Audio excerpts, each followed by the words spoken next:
Hello there and welcome to Star Wars 1000. Today we'll be explaining what force bonds are and how they work.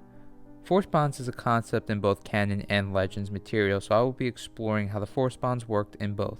Starting off in Legends, a force bond is a link between two force sensitives that gets created due to certain circumstances. Typically, a force bond is formed between a Jedi Master and their apprentice, which would happen over time, requiring them to both grow together and understand each other more.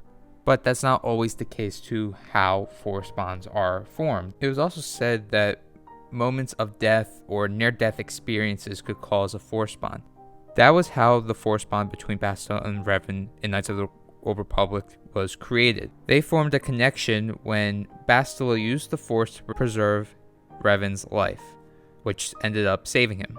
Force bonds can also be created when one was made open to the Force or inspired by a more powerful Force user to open themselves back up to the Force again. Once a force bond is formed, it allowed the communication of feelings, thoughts, and images across distances and granted better fight coordination. A force bond can be a good thing and a bad thing depending on a certain point of view. When talking about the canon and force bonds, there are quite a few differences.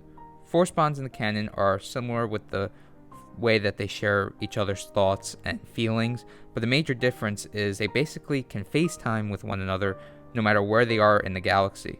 Also in the canon, a force bond can be manipulated by other force users, such as Snoke did in the sequel trilogy when he manipulated the force bond that was shared by Kylo Ren and Rey. Also, a force bond could lead to a more powerful connection known as the Force Dyad. So that was the explanation of what the force bonds from both canon and Legends are.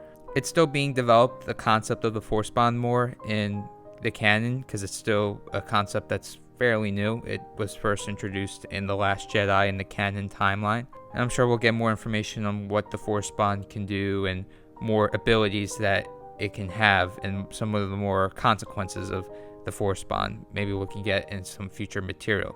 So to wrap up the video, may the Force be with you always.